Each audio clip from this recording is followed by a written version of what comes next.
થરાદથી સમાચાર 2027ની ચૂંટણીને લઈને ભુવાની ભવિષ્યવાણી। થરાદના મારવાડી પટેલ માંગીલાલને લઈને આપ્યું વેણ।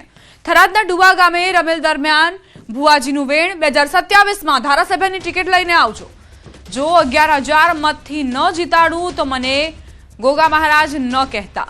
2027ની વિધાનસભાની ચૂંટણીને લઈને ભવિષ્યવાણી કરી। મારવાડી સમાજના આગેવાન છે માંગીલાલ પટેલ, કોંગ્રેસના પૂર્વ જિલ્લા શિક્ષણ સમિતિના ચેરમેન છે। મારવાડી પટેલ સમાજમાં માંગીલાલનો છે હાલમાં દબદબો। સાંસદ ગેનીબેન ઠાકોરના નજીકના મનાય છે માંગીલાલ। ભુવાજીએ માંગીલાલ પટેલને લઈને રમેલમાં ભવિષ્યવાણી કરી છે।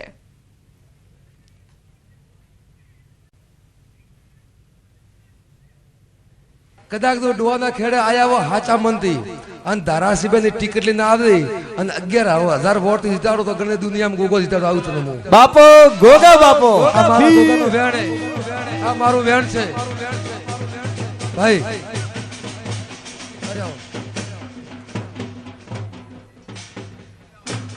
એ મેળા આગુ કું કદાચ ધારાસભ્યની ટિકિટ લઈને આવે એન્ડારે ડોવાના ખેડે આવે મારી પાવડી આવે અને 11,000 વોટ જીતાડો તો દુનિયામાં ગોગો બોલતો તો આટોને। જય જય જય તારી બાપો ગોગા બાપો મોગીલાલ મોગીલાલ મોગીલાલ નું ન કરાવું તો મારું નામ ગોગો ને એમ કહું છું આટોને।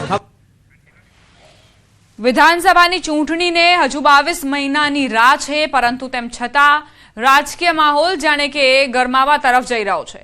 ભુવાજીની ભવિષ્યવાણી, જેમાં માંગીલાલ પટેલને તેઓ બોલ્યા કે તમને 11,000 મતથી હું જીતાડીશ। કાર્યક્રમમાં હાજર હતો પણ આગાહી વિશે ખ્યાલ નહોતો તેવું નિવેદન માંગીલાલ પટેલે આપ્યું છે। પાર્ટી જીતે અને જ્ઞાતિગત સમીકરણવાળાને પસંદ કરે, હું કહું તો ટિકિટ ન મળે, જીતનારને મેદાનમાં ઉતારે તેવી વાત તેમણે કરી। અને સાથે જ તેમણે કહ્યું કે ગુલાબસિંહ રાજપૂત મારા સિનિયર છે, ગુલાબસિંહને ટિકિટ મળશે તો મદદ કરીશ। જે હતા એમણે આ વાત કહી એ લોકોની વચ્ચે બોલી રહ્યા હતા। મને ખબર નથી કે રેકોર્ડિંગ થાય છે કે બીજું થાય છે કે, પણ એ ભુવાજી બોલ્યા એ એમની મોજથી બોલ્યા, એમની શ્રદ્ધાનો વિષય છે, એમનો આસ્થાનો વિષય છે। પણ મારા માટે આ પહેલો અને નવો વિષય હતો। હું ના તો ભુવાજી પાસે ક્યારે ગયો છું, ન ક્યારે પૂછાવર્યો છે, ન મેં એમને કીધું હતું, ન હું મારી મરજીથી ત્યાં ગયો હતો। આ મેં તમને કીધી આખી પ્રક્રિયા થઈ છે। હવે એમાં ભોપાજીનો શ્રદ્ધાનો વિષય, એમની આસ્થાનો વિષય, એ જાણે એમને શું મોજ આવી, શું બોલ્યા, કેમ બોલ્યા એ એમનો વિષય છે, એમને પૂછવું જોઈએ। 2012માં 17માં 19માં 22માં ટિકિટ માંગી હતી, નથી મળી, જેને મળી એની મદદ કરી હતી। 27માં પણ માગશું, મળશે તો લડશું, નહીં મળે તો જેને મળશે એને મદદ કરશું। મહેસાણાના કડીની તાજ રેસિડેન્સીના પાર્કિંગમાં ભીષણ આગનો બનાવ। ફ્લેટના પાર્કિંગમાં અનેક વાહનો આગની ચપેટમાં આવ્યા। ભારે આગના પગલે ફ્લેટના રહીશોમાં અફરાતફરી મચી ગઈ। સદનસીબે જાનહાની ટળતા રહીશોએ રાહતનો શ્વાસ લીધો। ફાયર ફાઇટરની ટીમે આગ પર કાબુ મેળવ્યો। આગ લાગવાનું કારણ હજુ જાણી નથી શકાયું, પરંતુ જે રીતે આગ લાગી તેણે આસપાસમાં જે વાહનો પાર્ક કરેલા હતા તેમને આગની ચપેટમાં લઈ લીધા। રહેણાંક વિસ્તારમાં આ આગની ઘટનાથી અફરાતફરીનો માહોલ સર્જાયો।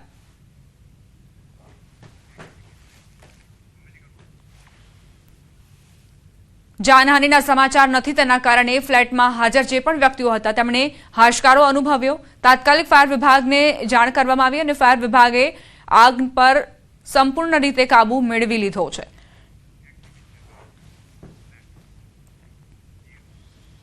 તો હવે લગ્નસરાની સિઝનમાં ભરપૂર ખરીદી બાદ વેપારી વર્ગ અખાત્રીજની તૈયારીઓ કરી રહ્યો છે।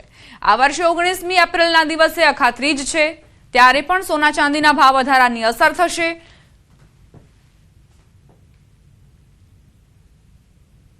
અત્યારે માર્કેટમાં સોનાના ભાવની અપ એન્ડ ડાઉન્સ અત્યારે પાછા અપ થયા છે ભાવ। એ આપણે સૌ જાણીએ છીએ તેમ કે વૈશ્વિક યુદ્ધની પરિસ્થિતિઓ, ટેરિફના અને બધા દેશોને એકબીજા સાથે જે કંઈ આર્થિક કારણોસર વાર્તાલાપ અને એમાં બી જે સ્થગિત થાય છે અને વાર્તાલાપ થાય છે, સ્થગિત થાય છે, તો આ બધા કારણોથી સીધી ઇફેક્ટ દરેક માર્કેટમાં પડે છે। શેરબજારમાં પણ પડી રહી છે અને સાથે સાથે સોના ચાંદી માર્કેટમાં થોડી અગ્રેસિવલી એ અસરો આપણને જોવા મળી રહી છે। હવે વળી પાછી સિઝન આવશે અખાત્રીજની, અને એ એપ્રિલ મહિનામાં 19 તારીખે છે અખાત્રીજ, તો એના નિમિત્તની ખરીદારી લોકો હવે માર્ચ મધ્યથી બનાવશે અને એની તૈયારી પણ વેપારીઓ કરતા જ હોય છે અને એ કરશે અને સારી ઓફરો સાથે રજૂ પણ થશે. સોની બજારમાં હાલ સોના ચાંદીની ડિમાન્ડ જોવા મળી રહી છે. જોકે નવા ખરીદદારો માટે નિષ્ણાંતની સલાહ છે કે 15મી ફેબ્રુઆરી પછી રોકાણ માટે એન્ટ્રી કરવી જોઈએ. વર્ષ 2026 સોના ચાંદી માટે તેજીનું વર્ષ છે. ગ્રાહકો માટે હવે ઘરેણાં ખરીદવા મોંઘા સાબિત થઈ શકે છે, જ્યારે રોકાણકારો માટે આ સમય નફાકારક જણાઈ રહ્યો છે. કે વર્ષ 2026માં સોના ચાંદીના ભાવો ફરી એકવાર ઉપર આવશે, મારું એવું માનવું છે. ડિમાન્ડ અને સપ્લાયની વાત કરીએ ને તો સોના અને ચાંદીમાં ખરેખર ડિમાન્ડ સારી છે. આપણે જાણીએ છીએ કે અત્યારે હાલમાં 15 તારીખ સુધી ચાઇના બંધ છે, એટલે ચાઇનાએ પણ આનો કોઈ પ્રતિકૂળ રિપ્લાય આપ્યો નથી. એટલે હવે પછી જો કોઈ માણસે સોના અને ચાંદીના ઇન્વેસ્ટર તરીકે એન્ટ્રી લેવી હોય તો 15 ફેબ્રુઆરી પછી એને એન્ટ્રી લેવી જોઈએ, ચાહે ભાવ વધેલો હોય કે ઘટેલો હોય. તો એને પરફેક્ટ અંદાજ મારી દ્રષ્ટિએ આવી જશે. એટલે અઠવાડિયું રાહ જોઈ અને ત્યારબાદ જો કોઈ વ્યક્તિ સોના ચાંદીમાં ફરી એકવાર ઇન્વેસ્ટ કરવા માંગતો હોય તો ત્યાંથી આગળ વધી શકાય. સમાચાર અમદાવાદથી 6 ઓવરબ્રિજનું રિપેરિંગ કરાશે. ગંભીરા અને સુભાષ બ્રિજ બાદ તંત્રનો નિર્ણય. 63 કરોડના ખર્ચે અમદાવાદના 6 બ્રિજ રિપેર કરાશે. બ્રિજમાં રહેલા બેરિંગ રિપ્લેસમેન્ટ કરવામાં આવશે. રિપેરિંગ દરમિયાન બ્રિજ પર ભારે વાહન બંધ કરાશે. ગંભીરા બ્રિજ દુર્ઘટના બાદ એએમસીનું મોટું પગલું. 63 કરોડનું ટેન્ડર બહાર પાડવામાં આવશે. જેના અનુસંધાને આપણે અત્યારે જે કુલ 7 બ્રિજમાં બેરિંગ રિપ્લેસમેન્ટની કામગીરી કરવા માટેનું જે રિપોર્ટ આવેલો છે એના અનુસંધાને અમે ટેન્ડર તૈયાર કરાવેલું અને ટેન્ડર તૈયાર કરી એમાં કસાડ કન્સલ્ટન્ટ અમારા જે કન્સલ્ટન્ટ હતા એમને એના રિપોર્ટના અનુસંધાને ટેન્ડર તૈયાર કરેલું છે અને જે મુજબ જે કુલ 2 ટેન્ડર આવેલા હતા ને જેમાં લોએસ્ટ ટેન્ડર હતું એને આપણે આ કામગીરી કરવા માટેનું દરખાસ્ત રજૂ કરેલી છે. અમદાવાદથી સમાચાર. ગુજરાત એટીએસના નવા બિલ્ડિંગનું ભવ્ય ખાતમુહૂર્ત. નાયબ મુખ્યમંત્રી હર્ષ સંઘવીના હસ્તે એટીએસ બિલ્ડિંગનું ખાતમુહૂર્ત કરાયું. હર્ષ સંઘવીએ બોડકદેવ અર્બન પોલીસ સ્ટેશનનું પણ ખાતમુહૂર્ત કર્યું. અમરાઈવાડી અને કાગડાપીઠ પોલીસ ક્વાર્ટર્સના નિર્માણની શરૂઆત થઈ. એસઆરપી જૂથ 2 ખાતે ડોગ કેનાલ અને ટ્રેનિંગ ઓફિસનું ખાતમુહૂર્ત. Incharge DGP doctor KLN Rao સહિતના ઉચ્ચ અધિકારીઓ હાજર રહ્યા. રાજ્યમાં પોલીસ ઇન્ફ્રાસ્ટ્રક્ચર મજબૂત કરવા સરકારનો મહત્વનો નિર્ણય. આધુનિક સુવિધાઓ સાથે પોલીસ વિભાગના નવા ભવનોનું નિર્માણ થશે.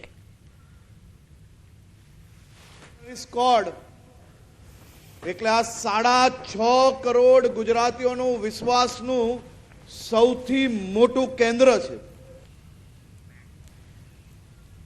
અમદાવાદ મહાનગરપાલિકાના સોલિડ વેસ્ટ વિભાગે પર્યાવરણ સુરક્ષા માટે નવતર પ્રયોગ કર્યો છે. પતંગની 1200 કિલો વેસ્ટ દોરીમાંથી અમદાવાદમાં યોજાનાર કોમનવેલ્થ ગેમ્સ 2030નો લોગો તૈયાર કરાયો. ઉત્તરાયણના જોખમી કચરાને વેસ્ટ ટુ આર્ટમાં કલાત્મક સ્વરૂપ અપાયું. પતંગની દોરી જેવા જોખમી કચરાને કલાત્મક સ્વરૂપ આપીને કોમનવેલ્થ ગેમ્સના પ્રતીક રૂપે હાઇલાઇટ કરવામાં આવી છે. આ ઉપરાંત બાકી રહેલ વધારાની દોરીને અમદાવાદ મ્યુનિસિપલ કોર્પોરેશનના વેસ્ટ ટુ એનર્જી પ્લાન્ટમાં ઇંધણ તરીકે ઉપયોગ કરી ઉર્જા ઉત્પાદન માટે ઉપયોગમાં લેવામાં આવી છે. બાકી રહેલી વધારાની દોરીનો વેસ્ટ ટુ એનર્જી પ્લાન્ટમાં ઉપયોગ થશે.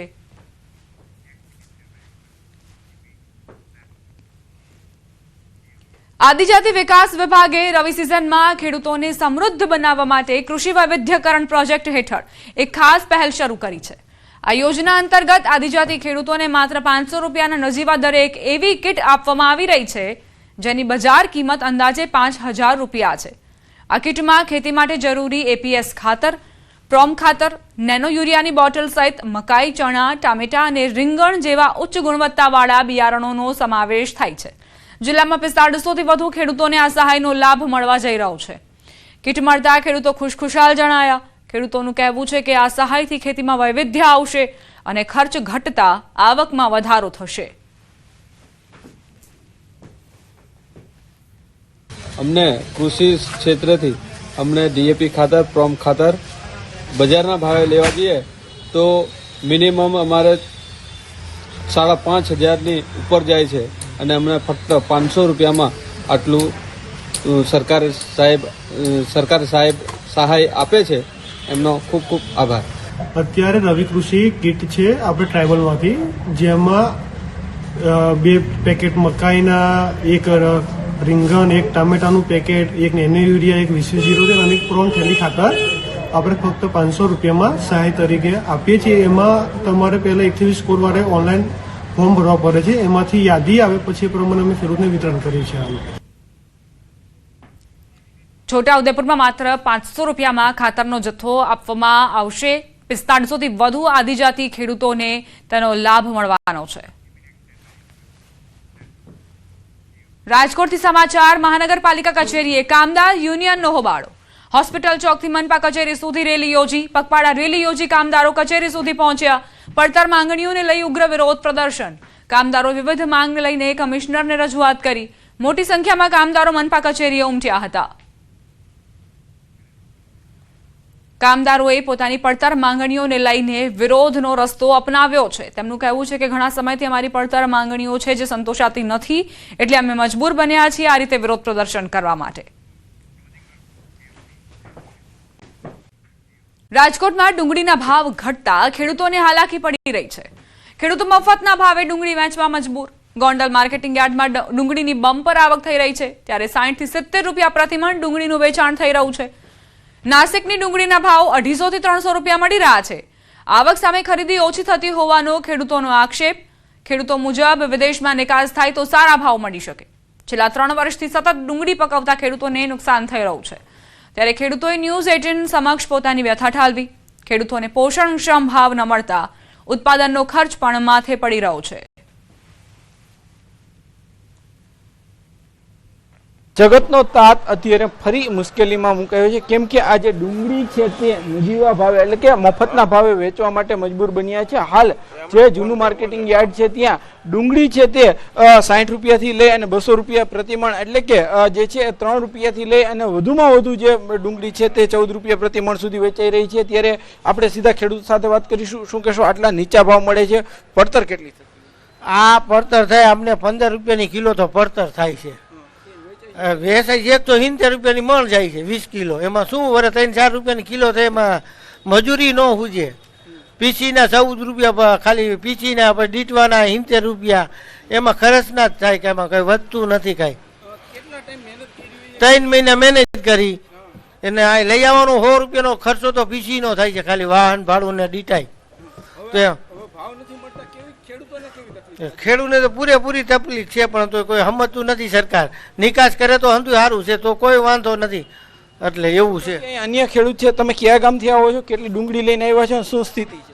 હું મેંદરડા તાલુકાનું ખીમપાદર ગામ છે મારું. મારે અહીંથી 125 કિલોમીટર થાય. સારા ભાવથી ગોંડલ યાર્ડ મૂકીને અમે રાજકોટ આવ્યા છે, પણ અમને અહીંયા પૂરા સંતોષકારક ભાવ મળ્યા નથી. એટલે અમને આ બધું ભાડાથી ને મજૂરીથી ને લેબર કામ ને બધું મોંઘું પડે છે. એટલા માટે અમે સારી આશા અહીંયા આવ્યા, પણ અહીંયા મળ્યા નહીં. પણ જે આપણી બોર્ડરો બંધ છે, સરકારને મારી એવી નમ્ર વિનંતી છે કે વેપાર બધી જગ્યાએ ચાલુ હોવો જોઈએ, રાજકીય મુદ્દો અલગ હોવો જોઈએ, અને પાકિસ્તાન રે, બાંગ્લાદેશ રે, શ્રીલંકા રે પણ આપણો વેપાર ચાલુ હોવો જોઈએ. તો ખાસ કરીને તો ખેડૂતને ભાવ અત્યારે 170 રૂપિયા, અને એક તો મારો એક વકલ તો ગયો 113 રૂપિયા, એક 92 ગયો છે. કિસાન સંઘર્ષ સમિતિ દ્વારા ભરૂચ જિલ્લામાં ચાલી રહેલ પાવર ટ્રાન્સમિશન લાઇન મામલે કલેક્ટરને આવેદનપત્ર પાઠવવામાં આવ્યું હતું. પાવર ટ્રાન્સમિશન લાઇનમાં વળતર મામલે ભરૂચ જિલ્લાના ખેડૂતોને અન્યાય થઈ રહ્યો હોવાના આક્ષેપ છે. કચ્છના ખાવડા અને આજુબાજુ વિસ્તારમાં ખાનગી કંપનીઓ દ્વારા પવનચક્કી, સોલાર પેનલ દ્વારા 84 ગીગાવોટ પાવર ઉત્પાદન થનાર છે. આ પાવરને ટ્રાન્સમિશન કરવા માટે 20 જિલ્લામાં વીજ કંપનીઓએ ટાવર બાંધવા માટે કાર્યવાહી શરૂ કરી છે. આ અંતર્ગત ભરૂચ જિલ્લામાં પણ ટાવરો બાંધવામાં આવી રહ્યા છે. સમાન વળતર અંગેની નીતિ બનાવવામાં આવે, તેમજ ટાવર દીઠ 2 કરોડ રૂપિયા વળતર ચૂકવવાની ખેડૂતોની માંગ છે. માંગ ન સંતોષાય તો આવનારા દિવસોમાં ઉગ્ર આંદોલનની ખેડૂતોએ ચીમકી ઉચ્ચારી છે. મારે 2 વર્ષનું એટલું નુકસાન કરે છે. મારા ખેતરમાં ખાદરામાં 1 રૂપિયાનું વળતર નથી. ને એ લોકો એવું કહેવા માંગે છે તે પોલીસ સ્ટેશનમાં ભરૂચ તાળે ઓફિસે આવવું પડશે, કલેક્ટરમાં તાળે આવવું પડશે. નવસારી જિલ્લામાં વાણિજ્યનું વળતર આપે છે, સુરત જિલ્લામાં અલગ પોલિસી પ્રમાણે વળતર આપે છે, અને ભરૂચ જિલ્લામાં અલગ પોલિસી પ્રમાણે વળતર આપે છે. તો ભરૂચ જિલ્લાના ખેડૂતોએ કોઈ ગુનો કરેલો છે એવો? જેથી અમે આ આવેદનપત્રના માધ્યમથી એવી માંગ કરીએ છીએ કે કોઈ વ્યાજબી પોલિસી બનાવી અને ખેડૂતોને ભવિષ્ય ધ્યાનમાં રાખીને આ ઠંડીને લઈને હવામાન વિભાગની આગાહી. આગામી 6 દિવસ તાપમાન શુષ્ક રહેવાની શક્યતા. બેવડી ઋતુનો અનુભવ રહેશે યથાવત. સાયક્લોનિક સર્ક્યુલેશન સક્રિય થતા વાદળછાયું વાતાવરણ રહેશે. ઉત્તર પશ્ચિમના પવન ફૂંકાતા સવારે ઠંડીનો અહેસાસ થશે. આજે નલિયામાં સૌથી ઓછું 11.9 ડિગ્રી તાપમાન નોંધાયું. અમદાવાદ, ગાંધીનગર સહિત 15 થી 16 ડિગ્રી तापमान यथावत रहશે. 9 फरवरी से लेकर 14 फरवरी तक मौसम आमतौर पर शुष्क रहने का पूर्वानुमान दिया गया है और लघुत्तम तापमान में भी कोई बड़ा बदलाव नहीं रहेगा. उच्चतम तापमान और लघुत्तम तापमान कोई बड़ा बदलाव नहीं रहेगा. अहमदाबाद के लिए जो पूर्वानुमान है अभी मेनली क्लियर स्काई है और जो लघुत्तम तापमान है 16 डिग्री सेंटीग्रेड के आसपास रहने का पूर्वानुमान है और जो उच्चतम तापमान है 34 डिग्री सेंटीग्रेड के आसपास रहने का पूर्वानुमान दिया गया है अगले 24 घंटे में. और कोस्टल के लिए अभी जो पवन का दिशा रहेगा उत्तर पश्चिम से उत्तर दिशा से पवन चलने का स्थिति है और जो स्पीड रहेगा 15 से 20 नॉट रहेगा. सबसे कम तापमान रिकॉर्ड हुआ है नलिया में, वो है 11.2 डिग्री सेंटीग्रेड जो नॉर्मल से 0.1 डिग्री सेंटीग्रेड ऊपर है. अहमदाबाद में 16.2 डिग्री सेंटीग्रेड टेम्परेचर रिकॉर्ड हुआ है जो सामान्य से 3. નગરમાં કોલેરાના 3 કેસ પોઝિટિવ આવતા મનપા એક્શન મોડમાં. પાણીજન્ય રોગચાળો નાથવા આરોગ્ય વિભાગની ટીમો મેદાનમાં ઉતરી. ધરારનગર વિસ્તારને કોલેરાગ્રસ્ત જાહેર કરી અટકાયતી પગલાં લેવાયા. આરોગ્ય વિભાગે 300 જેટલા ઘરોમાં સર્વે કરી ટેબ્લેટનું વિતરણ કર્યું. કોલેરાગ્રસ્ત વિસ્તારમાં પાણીપુરી અને બરફની પ્રોડક્ટ પર પ્રતિબંધ ફરમાવાયો છે. આરોગ્ય જાળવવા કમિશનરના આદેશથી પ્રતિબંધિત વસ્તુઓનું વેચાણ બંધ કરાયું. રોગચાળો અટકાવવા મહાનગરપાલિકાની ટીમ દ્વારા ક્લોરિનેશનની કામગીરી તેજ કરાઈ. નાગરિકોને ઉકાળેલું પાણી પીવા અને સાવચેતી રાખવા માટે તંત્રએ અપીલ કરી છે. કોલેરામાં 3 કેસ પોઝિટિવ આજરોજ આવેલા છે.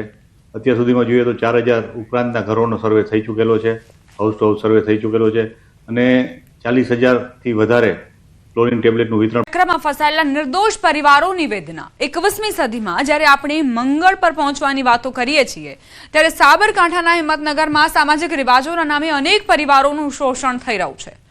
સાચોદર ગામમાં સામાજિક રિવાજોના નામે અનેક પરિવારનો બહિષ્કાર કરવામાં આવ્યો છે. જી હા, સામાજિક કુરિવાજોના કારણે અનેક પરિવારો પાયમાલ થઈ રહ્યા છે. સમાજની અંદર કોઈ ન્યાય લેવા જઈએ તો ન્યાય થતો નથી. મારી છોકરી બાબતે જે ન્યાય કરવા ગયો ત્યારે મારા ભાઈઓ લાવવાનું કીધું અને ભાઈઓ બોલ્યા નહીં, એમાં મારી છોકરીનો કોઈ ન્યાય થયો નહીં.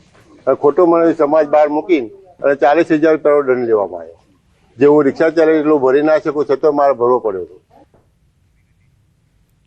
સાચોદર ગામમાં માનવતાને શર્મસાર કરે તેવી ઘટના બની કે જ્યાં સ્થિતિ એટલી હદે વણસી કે મરનારની મૈયતમાં જવા પર પણ પાબંદી છે. જે પરિવારનો બહિષ્કાર કરવામાં આવ્યો છે તેમના ઘરે વડીલનું અવસાન થયું, પરંતુ સામાજિક બહિષ્કારના ડરથી ગામ કે સમાજનું કોઈ વ્યક્તિ અંતિમ યાત્રામાં પણ ન જોડાયું. 12મા 13માની વિધિમાં પણ પરિવાર એકલો રહ્યો હતો. આવા નાના મોટા દંડો કરી મેં 80,000 રૂપિયા 87,000 રૂપિયા દંડ ભર્યો છે. અને જો દંડ નથી ભરતા તો ગામ બહાર મૂકી દે છે અને ગામ છે કુટુંબ પર ચડી બેસે છે તો કુટુંબ વાળા પછી સમજાવ ભાઈઓ તો તમારા આ કોઈ પ્રસંગ આવશે તો અમે તમારા ઘેર નહીં આવીશું. આવા બધા જાતના વિક્ષેપો ઉભા કરે છે અને અમને કંઈક સારા પ્રસંગી હોય તો કરવા દેતા નથી. અમારા ગામના પ્રતિનિધિને પૂછ્યું હતું કે ભાઈ અમારે ઘરે લગ્ન કરવું છે તો અમે ઘરે લગ્ન કરી શકીએ? એટલે એમણે કહ્યું કે હા, આગળ બધાને પરમિશન આપી જ છે ને, તમે બી કરી શકો છો. મેં એ વખતે એમને એ બી પૂછ્યું હતું કે મારે કોઈ આમાં દંડ આપવો પડશે? એમણે સ્પષ્ટ એ વખતે મને એવું કહ્યું હતું કે તમારે આમાં કોઈ દંડ આપવાનો થતો નથી. પણ 2 મહિના પછી એમને એવું કીધું કે તમારે ₹1,00,000 સમાજમાં વિકાસ ફંડ ફાળા પેટે આપવાના છે. મેં કીધું આ વિકાસ ફંડ ફાળો નથી, આ દંડ છે અને આખો સમાજ એને દંડ જ કહે છે. એટલે મેં કીધું કે ₹1,00,000 તો હું આપીશ નહીં, કારણ કે મેં તમારી પરમિશન લઈને લગ્ન કર્યા છે અને જો એ ખોટું હોય તો તમે ભરી દેજો ₹1,00,000, મારે ભરવાના થતા નથી. નવગામ લેવા પાટીદાર સમાજ દ્વારા એવા નિયમો બનાવાયા છે કે જો કોઈ પરિવાર પોતાના ઘરે લગ્ન કરે તો તેને સીધો જ સામાજિક બહિષ્કાર કરવામાં આવે છે, જેને લઈને તેમના ઘરે સારા કે અન્ય કોઈ પણ પ્રસંગે ગામ કે સગા સંબંધીઓ પણ ન આવી શકે. અને જો સમાજમાં આવવું હોય તો 5,000 થી લઈને 4 લાખ રૂપિયા સુધીનો દંડ ભરવો પડે છે. સમગ્ર મામલે સમાજના પ્રમુખને સવાલ કરતા તેમણે બોલવાનું ટાળ્યું. સાહેબ, જમવા માટે બોલાવવું હોય તમે સમાજ પ્રશાસન નેતૃત્વ આપવાનું છે. એને કોઈ પણ જાતનું કોઈને નેતૃત્વ આપેલ નથી. વગર નેતૃત્વ સાહેબ કોણ જમવા જાય? લાકડા પણ નતા કે વાર મેસેજ હતા. હા સાહેબ, લાકડા સાહેબ મારે જવું, સમાજને જવું, કોઈ ના નથી મારી જવું ના જવું સાહેબ મરજીમાં છે ને સાહેબ.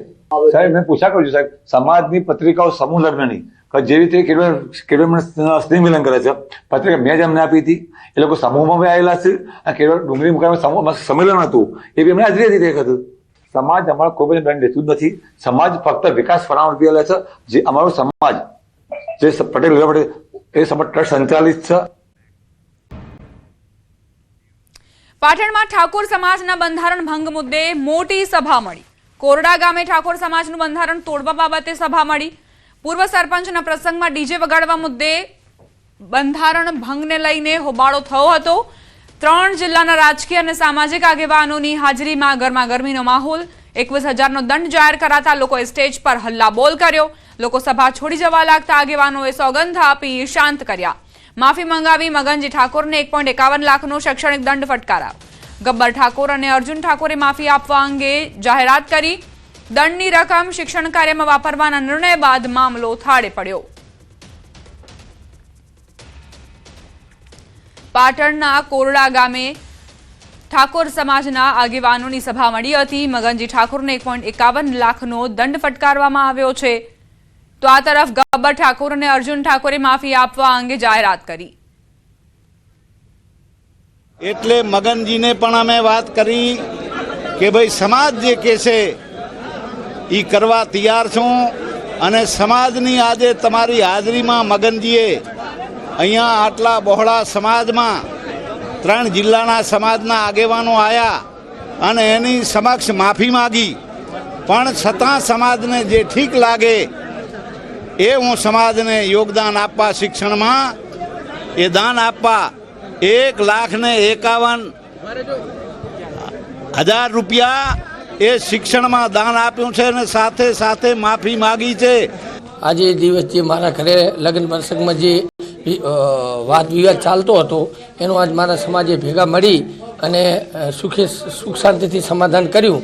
અને સમાજે મને 1,51,000 રૂપિયા શિક્ષણ પેટે છોકરાને નિશાળમાં છોડીને આપવાના કીધા. એ સમાજે જે કર્યું એ હું શિરોમાન્ય રાખું છું અને મેં માફી માગી સમાજ જોડે. તો આજે રીતે દંડ નિયમ તોડીને દંડ ભરશે તો સમાજમાં ડીજેનું બંધારણ કાયમી રહેશે ખરી? આ રીતે થશે? સમાજને વિનંતી છે કે બંધારણનું જતન કરવું દરેક વ્યક્તિની ફરજ છે. ચોક્કસ વિક્રમભાઈ માટે મને માન છે, મારા ભાઈ છે, પણ એમનો વ્યક્તિગત બાબત છે, એ વ્યક્તિગત કોમેન્ટ છે, એ સમાજની કોમેન્ટ નથી. અમારા ગામનો જે 4 દિવસ પહેલાં જે થયું એને અમે ગબ્બરભાઈને લોકોને કહેવા પણ મોકલ્યા હતા. એ સતત કહ્યા કરે કે અમને કોઈ કહેવા આવ્યું નથી સમાજ ભેગી થઈ ત્યારે. અમારા ગામના અહીંયા સહેદેવજી ખાનાજી કરીને છે તે પણ તેમને બોલાવવા ગયા હતા. સહેદેવજી ખાનાજી બોલાવવા ગયા પણ તે આવ્યા નહીં. એ તો એમ જ કે શેની મિટિંગ છે આવું જવાબ આપતા હતા.